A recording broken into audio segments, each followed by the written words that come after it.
Thanks, everybody. Thank you very much. Thank you very much. It's a real honor to be here.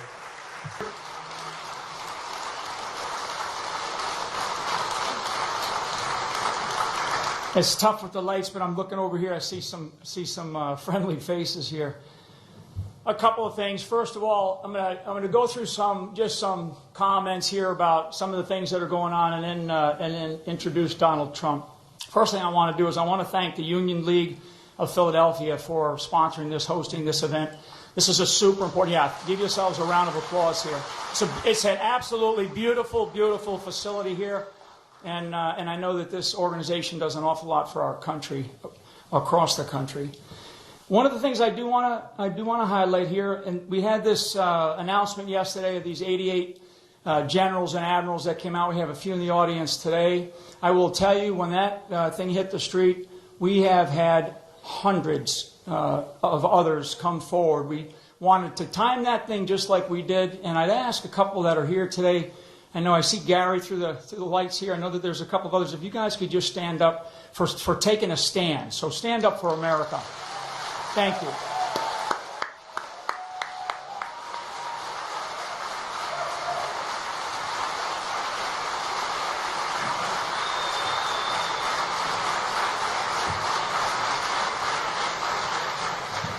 Yeah, and I think, people know this. I mean, what we are facing right now around the world, and this big speech today that Donald's going to give is going to talk about our military, but we are facing one of the most, as it's been described by many others, many in our government, that this is one of the most complex, most dangerous times we've faced in over 50 years, and yet we are trying to cut and downsize and just gouge our military. So you're going to hear more about that today. The one thing that I always say when I do introduce Donald Trump is the biggest problem that he has is he tells the truth. I mean, think about that. There's so many things, so many issues that he has raised that he's been so spot on about. And sometimes it's the harder truth that really gets us to wake up. And I think we need to wake up in this country. This is a critical time for our country. I mean, there's so many things at risk as we go forward into the first half of this century, never mind trying to figure out where do we want to be as a nation by the end of this century. And this is really what we're talking about. It's not so much for the people that are sitting in this room or for me, it's about our children and our grandchildren, especially our grandchildren. So today you're going to hear about military readiness. You're going to hear about veterans. I always like to throw in our law enforcement professionals as well, although I know Donald Trump talked a little bit about our law enforcement professionals yesterday. We won't talk too much about that today, but our law enforcement professionals from the federal, state, local, tribal levels around this country are part of our nation's security. This whole issue with... Exactly. Thank you. Thank you.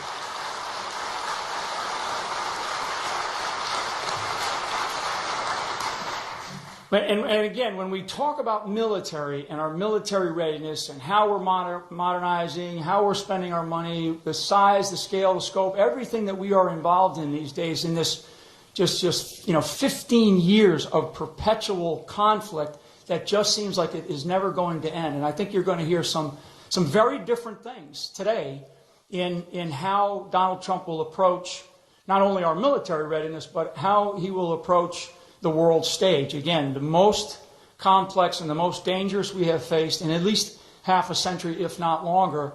In warfare, when you have an uncertain situation to your front, one of the things you have to do is you build up a reserve to be able to deal with any surprises that come your way. And yet we have this uncertain situation globally, and we're cutting our reserve. We're cutting the forces that actually are there to protect us, and we cannot have that any longer. Again, there's so many other things at stake. One of the other points that I want to bring out about Donald Trump today, and it's a word that he has been tagged with, I think, by Hillary Clinton, and that's this issue of temperament. And I will tell you, we had actually addressed it in the letter that came out yesterday. If you haven't seen that letter, please take a read through it. The funny thing about, I actually have known Donald Trump for some time now, and I've dealt with him one-on-one. I've dealt with him one-on-many. I've seen him interact. I look at an individual who has an amazing family. He's got an amazing global business. I would say that if I was going to tag him with a strength, it is the strength of his temperament. His temperament is about winning. It's about winning. And I think if we question anybody's temperament, we should question Hillary Clinton's temperament. I mean, oh my God, exactly. Exactly. And I know that this issue is going to come up because, they sit there in some office, some campaign headquarters, and they're going, let's pick the right word, and let's make sure we try to stick it on him. Hey, give him that label. He has a temperament that says we need to win. We need to win at the things that we are so desperately, in need of today. I mean, everything from the Supreme Court of the United States of America. Most people don't know that right now we have 5 Supreme Court justices between the ages of 68 and 82. So the potential, and normally a Supreme Court justice either dies or departs office by about the age of 75. So there's a potential for the next president of the United States, at least in the first 4 years, could change maybe 3, maybe 4, potentially 5 Supreme Court justices. So that, with all the other challenges, all the other kinds of things that we're facing today, and not to mention what's happening with China. I think everybody just saw what happened with our president over in China. They just totally disrespected him. I mean, it's unbelievable to me. North Korea, you'll hear about some of these things today. What is happening on the sort of the eastern frontiers of Europe with Russia, what Russia's doing inside of the Middle East. And frankly, you'll hear some different things coming out of Donald Trump today. But this is a guy that I've known long enough and looked him in the eyes and felt his seriousness and passion for this country as many of us in this room have. And this is a very, very important time. So I think that what we need to all be doing is we really need to reflect between now and November 8th on how we want this country to be going forward. This is not about, I wish that we had this era or that era. This is about where do we stand today? Where do we stand globally? Where do we stand right here in the homeland? And where do we want to be going forward well beyond 4 years? It could be for the next 40 or for the next 400 years. So when you listen to the words that Donald Trump is going to talk about today, I want you to reflect on this word that he's been labeled with, which is temperament. His temperament is solid. It's steady. He's he's an unbelievable listener. He's somebody who takes in all of the advice that he's been given. And you've seen the great set series of messages that he has been providing for us for about the last month, if not the last year. So this is about winning. This election is about winning. It is about putting the United States of America back on a winning track. So with that, ladies and gentlemen, I am humbly and honored to be standing up here today to introduce to you the next President of the United States of America, Donald J. Trump.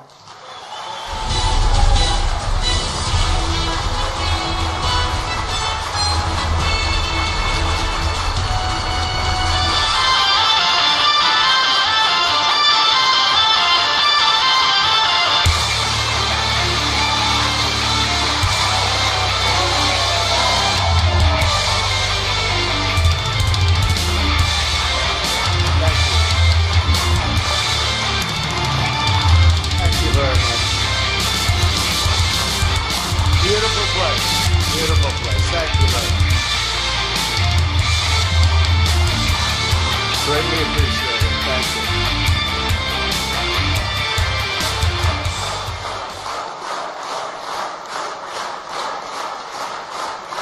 Thank you, everybody. Thank you very much. It's a great honor. Today I'm here to talk to you about 3 crucial words that should be at the center always of our foreign policy. Peace through strength.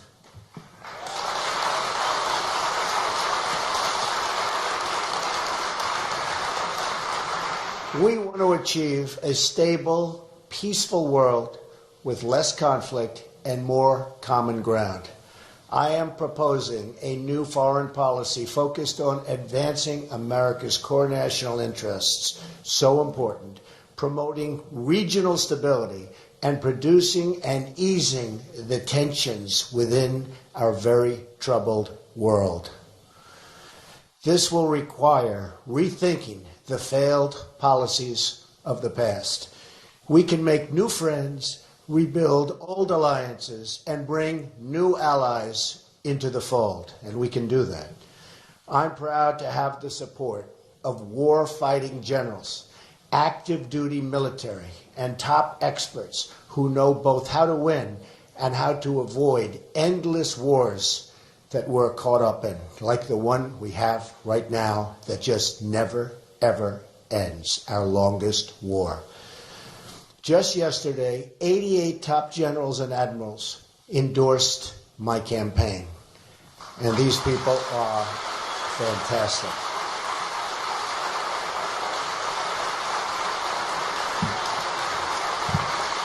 Thank you. In the Trump administration, our actions in the Middle East will be tempered by realism. The current strategy of toppling regimes with no plan for what to do the day after only produces power vacuums that are filled simply by terrorists. Gradual reform, not sudden and radical change, should be our guiding objective in that region. We should work with any country that shares our goal of destroying ISIS and defeating radical Islamic terrorism.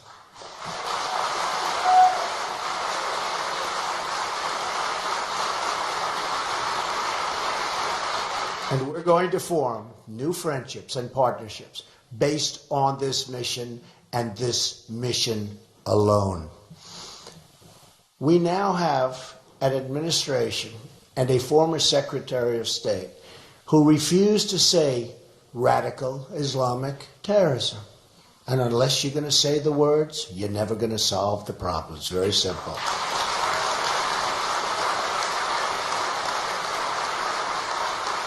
Immediately after taking office, I will ask my generals to present to me a plan within 30 days to defeat and destroy ISIS.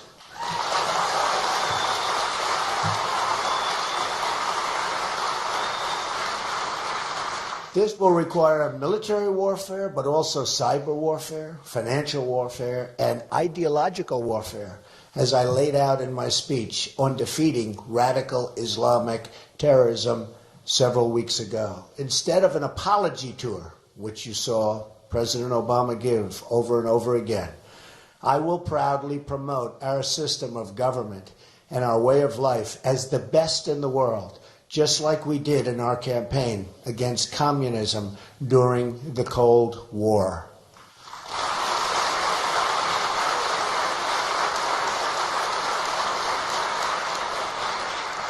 We will show the whole world how proud we are to be Americans.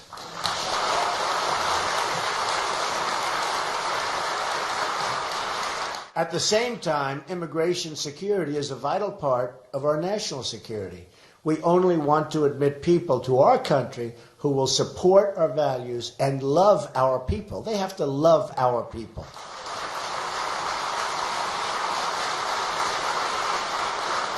These are, in fact, the pillars of a sound national security strategy. Unlike my opponent, my foreign policy will emphasize diplomacy, not destruction. Hillary Clinton's legacy in Iraq, Libya, Syria has produced only turmoil and suffering and death. Her destructive policies have displaced millions of people. Then she has invited these refugees into the West with no plan to screen them, including veteran health care costs. And this was just announced and read over the last number of weeks. The price of the wars in Iraq and Afghanistan will total approximately $6 trillion. We could have rebuilt our country over and over again. Yet after all this money was spent and lives lost, Clinton's policies as Secretary of State have left the Middle East in more disarray than ever before, not even close. Had we done nothing, we would have been in far better position. Meanwhile, China has grown more aggressive and North Korea more dangerous and belligerent than ever. Russia has defied this administration at every single turn. Putin has no respect for President Obama and has absolutely no respect for Hillary Clinton. Sometimes it seemed like there wasn't a country in the Middle East that Hillary Clinton didn't want to invade, intervene in, or topple. She's trigger happy and very unstable. Whether we like it or not, that's what's going on.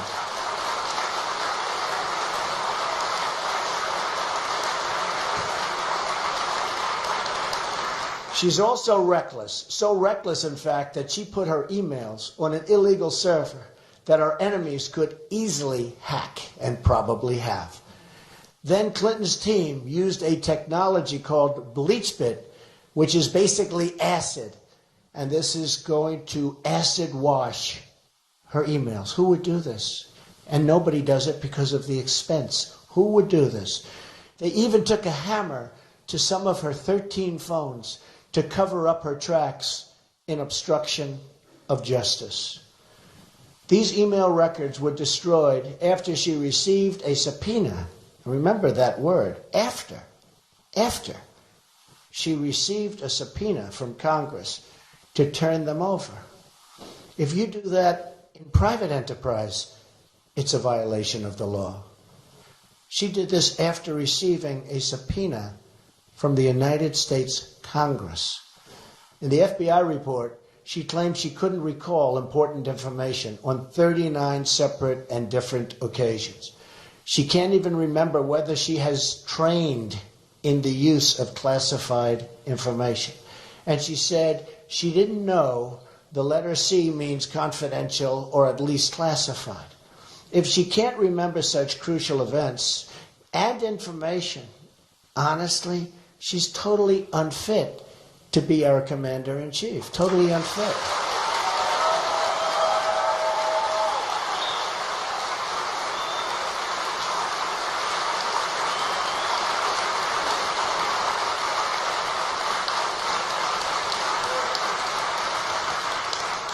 But I have a feeling she did remember, and she does know, and that also makes her unfit.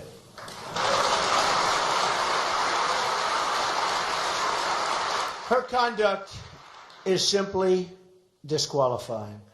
She talks about her experience, but Hillary Clinton's only foreign policy experience ended up in absolute failure. Everywhere she got involved, things got worse. Let's look back at the Middle East at the very beginning of 2009, before Hillary Clinton was sworn in. Libya was stable. Syria was under control.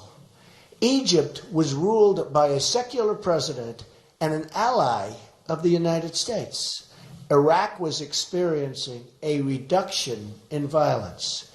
The group that would become what is now called ISIS was close to being extinguished. Would have never happened. Iran was being choked off by economic sanctions. Fast forward to today. What have we gotten from the horrible, horrible decisions made by Barack Obama and Secretary Clinton? Libya is in ruins. Our ambassador and 3 other brave Americans are dead. And ISIS has gained a new base of operations and taken their very valuable oil. Syria is in the midst of a disastrous civil war. ISIS controls large portions of territory. A refugee crisis now threatens Europe and the United States. And hundreds of thousands of people are dead. In Egypt, terrorists have gained a foothold in the Sinai Desert, near the Suez Canal, one of the most essential waterways anywhere in the world. Iraq is in chaos, and ISIS is on the loose. And Iran, by the way, will be taking over Iraq and their vast oil reserves. ISIS has spread across the Middle East and into the West. Iran, the world's largest state sponsor of terrorism, is now flush with $150 billion in cash being released by the United States, plus another $1.7 billion that we just learned about last evening in cash ransom payments. We thought it was $400 million. Turns out that it's now $1.7 billion in cash. In other words, our country was blackmailed and extorted into paying this unheard of amount of money as ransom. And our president lied to us. Worst of all, the nuclear deal puts Iran, the #1 state sponsor of radical Islamic terrorism, on a path to nuclear weapons. And that path will go very quickly. This is Hillary Clinton's foreign policy legacy. Failure and death. But that's not all.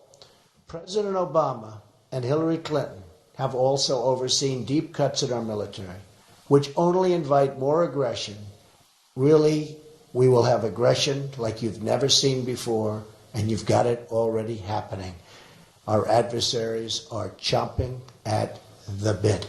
History shows that when America is not prepared is when the danger is by far the greatest. We want to deter, avoid, and prevent conflict through our unquestioned military strength. We have the greatest people in the world. We have to give them the greatest equipment.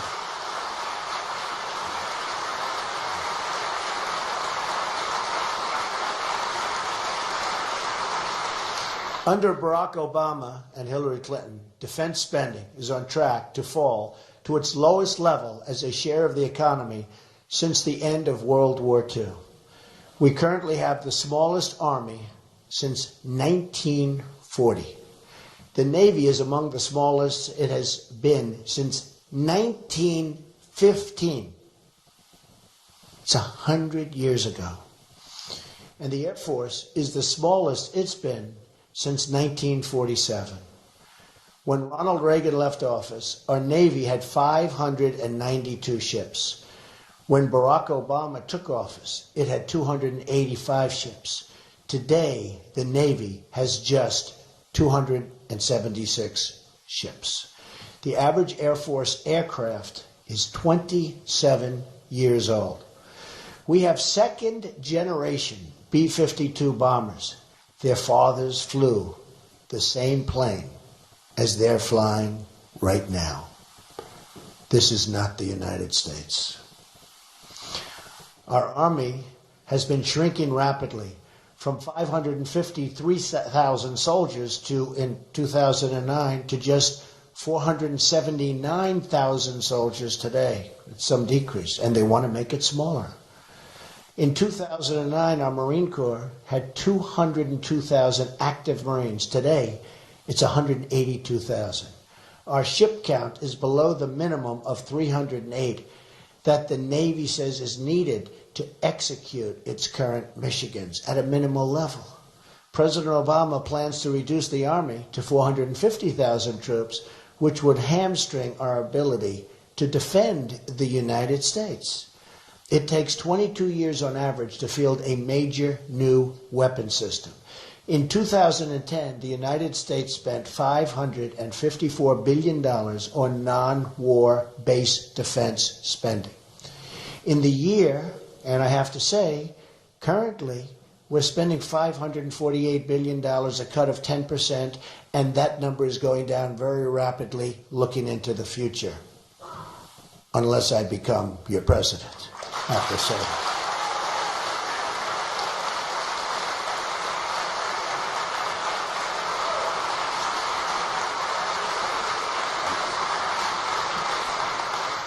This reduction was done through what is known as sequester, which you've all heard about, or automatic defense budget cuts. Under the budget agreement, defense took half of the cuts, even though it makes up only 1/6 of the budget, so they put it all in defense. As soon as I take office, I will ask Congress to fully eliminate the defense sequester and will submit a new budget to rebuild our military. It is so depleted. We will rebuild our military.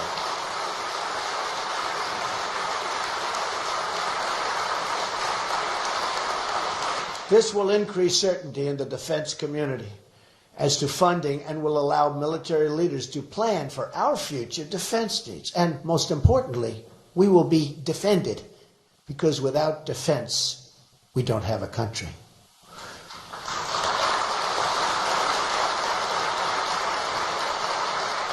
As part of removing the defense sequester, I will ask Congress to fully offset the costs of increased military spending. In the process, we will make government leaner and more responsive to the public.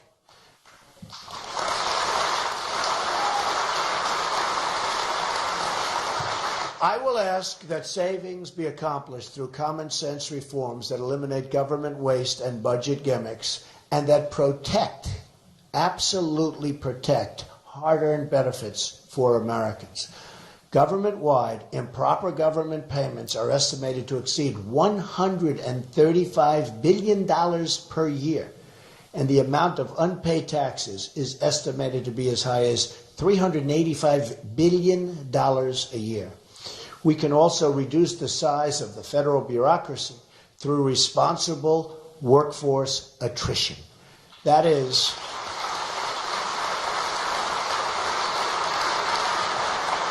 is, when employees retire, they can be replaced by a smaller number of new employees. That's the best way to do it. We can also stop funding programs that are not authorized in law. Congress spent $320 billion last year on 256 expired laws. These are laws that are gone.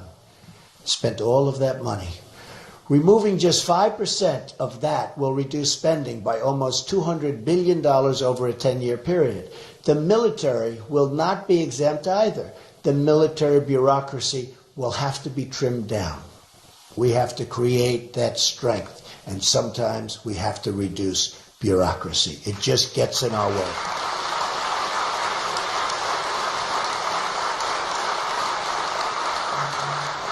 Early in my term, I will also be requesting that all NATO nations promptly pay their bills, which many are not now doing.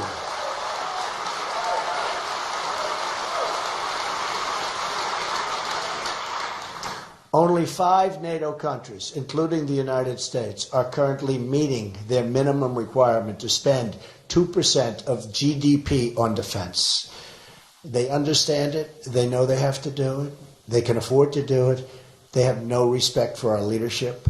They have no respect for our country. They will do it. They'll be happy to do it. They will be happy to do it.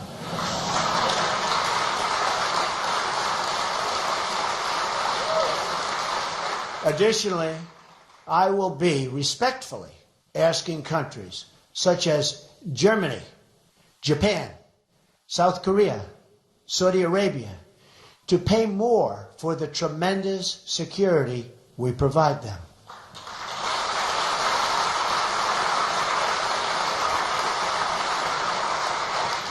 And they'll fully understand. They're economic behemoths. They're tremendously successful countries. But we're subsidizing them for billions and billions of dollars. I think they'll fully understand. Finally, we will have at our disposal additional revenues from unleashing American energy.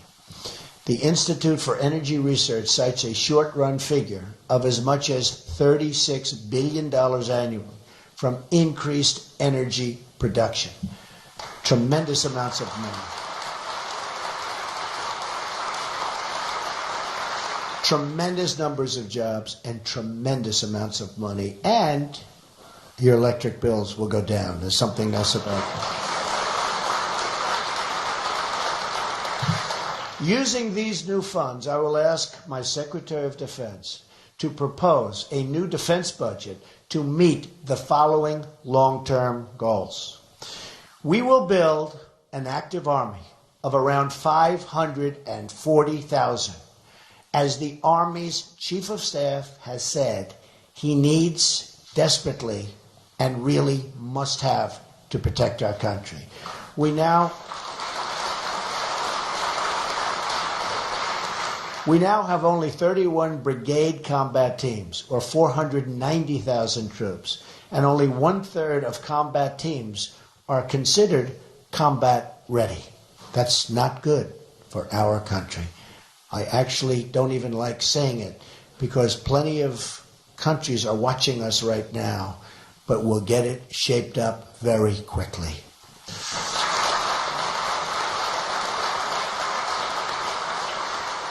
We will build a Marine Corps based on 36 battalions, which the Heritage Foundation notes is the minimum needed to deal with major contingencies. Right now, we only have 23. We will build a Navy of 350 surface ships and submarines as recommended by the bipartisan National Defense Panel. We right now only have 276 ships, and it's not enough. And we will build an Air Force of at least 1,200 fighter aircraft, which the Heritage Foundation again has shown to be needed to execute current missions. We now have 1,113. Not enough. We will also seek to develop a state-of-the-art missile defense system.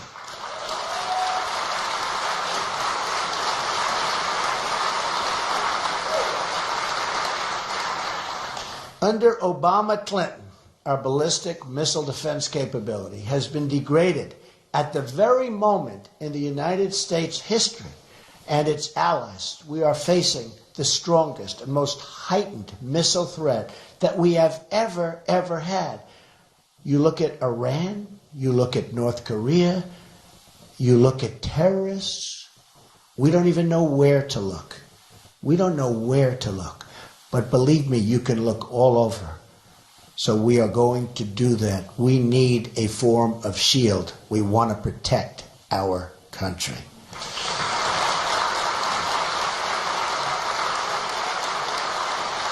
As these potential adversaries grow their missile programs, U.S. military facilities in Asia and the Middle East, as well as our allies, are increasingly in range with the United States homeland, and we are really, absolutely, and potentially being threatened. And within 2 years, we will absolutely have a real threat. They'll be able to reach us so easily the way it's going right now. We propose to rebuild the key tools of missile defense, starting with Navy cruisers that are the foundation of our missile defense capabilities in Europe, Asia, and the Middle East. The Obama-Clinton administration tried repeatedly to remove our cruisers from service, then refused to modernize these very old, aging ships. They're old. They're tired. We will start by modernizing our cruisers to provide the ballistic missile defense capability our nation needs. This will cost around $220 million per modernization as we seek to modernize a significant portion of these 22 ships. It will also mean jobs for our country. Okay? Jobs for our country.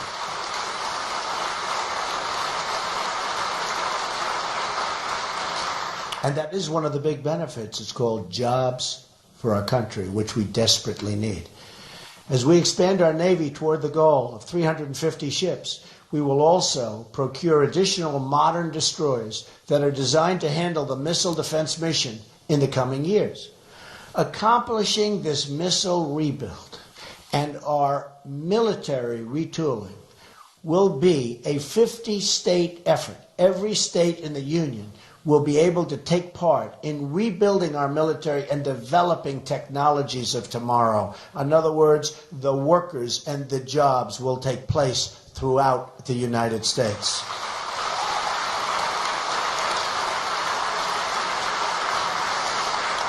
In addition, we will improve the Department of Defense's cyber capabilities. A new threat, a new problem, very expensive, and we're not doing very well with cyber. Hillary Clinton has taught us really how vulnerable we are in cyber hacking.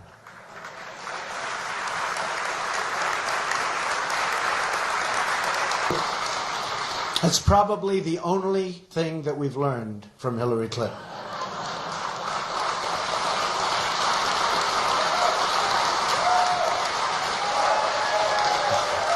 Which is why one of the first things we must do is to enforce all classification rules and to enforce all laws relating to the handling of classified information.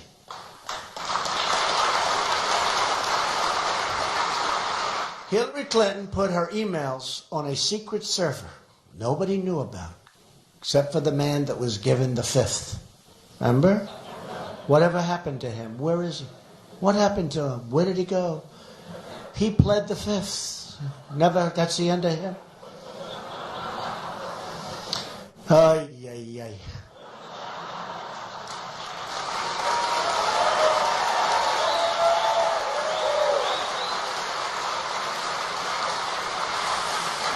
She put her emails on a secret server to cover up her pay-for-play scandals in the State Department.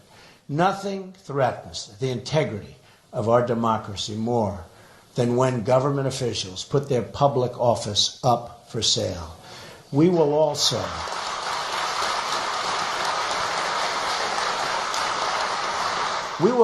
make it a priority to develop defensive and offensive cyber capabilities at our U.S. Cyber Command and recruit the best and brightest Americans.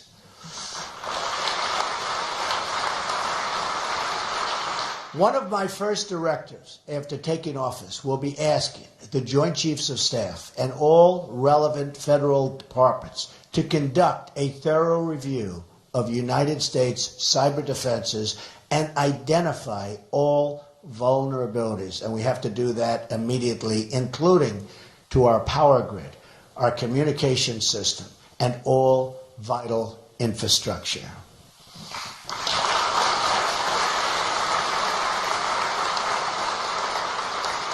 I will then ask for a plan to immediately protect those vulnerabilities and then fix them. At the same time,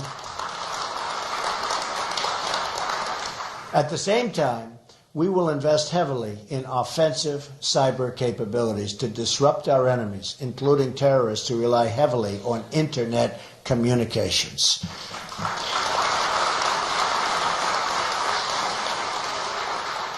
ISIS is using the internet to recruit. ISIS is using the internet to intercept and do all sorts of things to our country. We have to be many steps ahead of them, and we will be.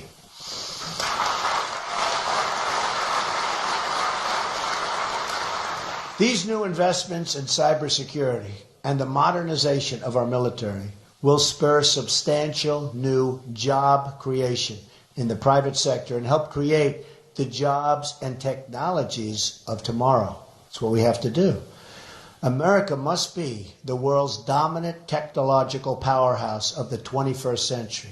And young Americans, including in our inner cities, should get these new jobs.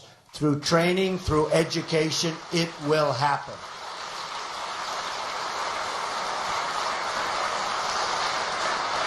We must also ensure that we have the best medical care, education, and support for our military service members and their families, both when they serve and when they return to civilian life.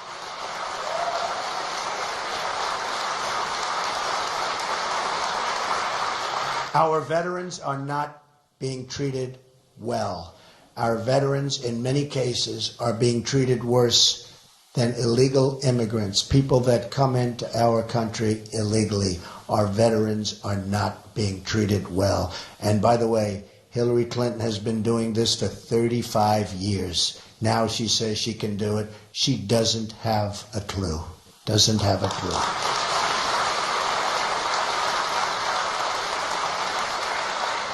Our debt to our men and women in uniform is eternal, always will be.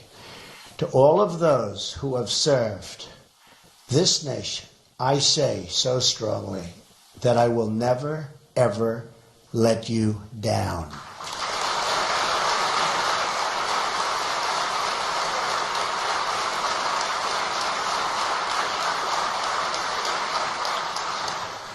We will protect those who protect us. It's very simple. We will protect those who protect us. And we will follow their example of unity. We will work across all racial and income lines to create one American nation.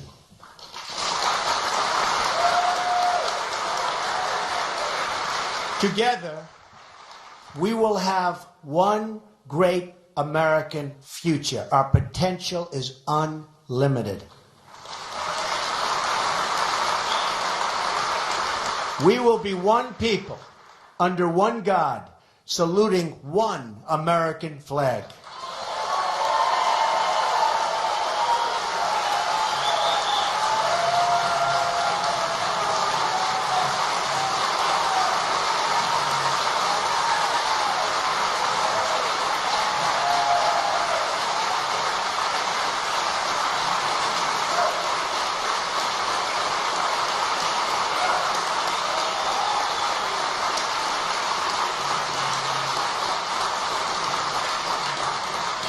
And by the way, we love our flag.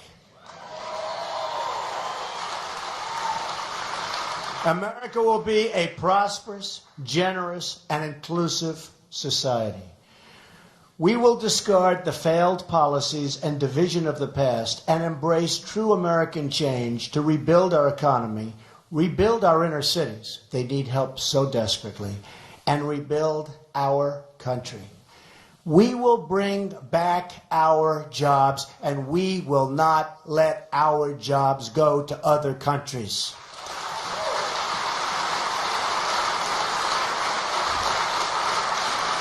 We will make America strong again. We will make America safe again. And we will make America great again, greater than ever before. Thank you very much, and God bless you. Thank you. Thank you. Thank you very much. Thank you.